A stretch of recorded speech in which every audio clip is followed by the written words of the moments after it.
You know what I'm starting to realize?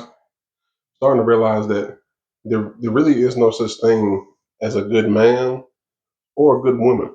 You know what I mean? They might be like, what do you mean by that? Well, to be honest, being good on both sides for men and women, it really just depends on your options. Like, let's say, well, I'm a good man. Okay, I'm a good man. I don't lay up with other women and be chasing women all the time. I go to work. I go to church. I do this. I don't got a baby over here, baby over there, baby over here. But would you if you could? Would you have all that? Would you do all that like the other dudes do if you could do that? Right? Same thing with a woman. I'm a good woman. Well, let's run some stuff down. You're 30, 35 years old. You have multiple children by multiple men. None of your children have the same father, right? Were you thinking about being a good woman back when you was in your early 20s, late teens, early 20s?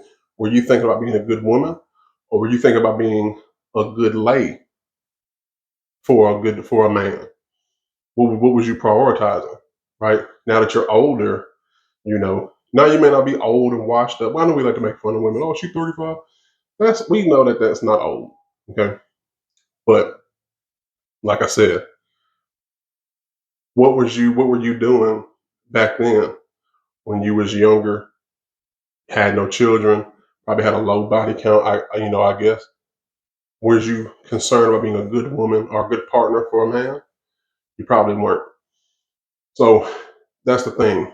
Being good, when you hear somebody saying, I'm a good woman, I'm a good man, a lot of times it comes from a stance of frustration. Like, how come ain't nobody choosing me? How come I ain't chose? How come I ain't got no girl? How come I ain't got no man?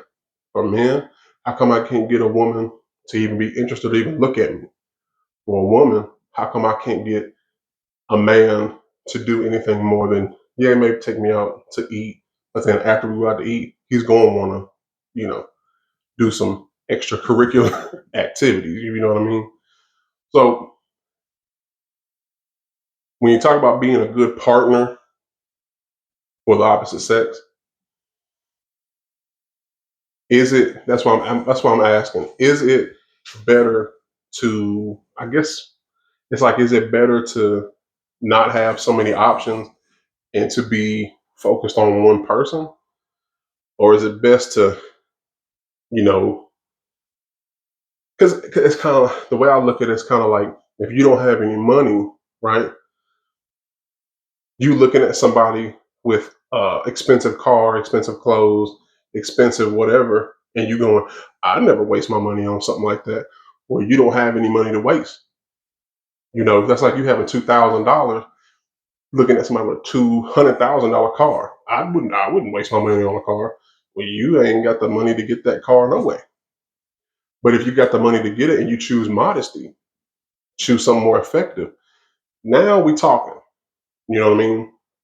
Because now you have the option to do it. You just don't.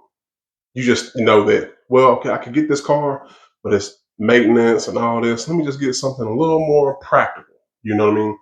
So that's all I'm saying. That's the difference between, or that's really when somebody says they're good, they're really only like as good or whatever as their option. If somebody ain't got no options, well, of course they good because the first person that come along, you know, they ain't got no choice really but to be good because nobody else want 'em. Same thing with a woman. A woman, I'm a good woman. Well, don't nobody want you. You got a whole bunch of kids. You ain't as fine as you used to be.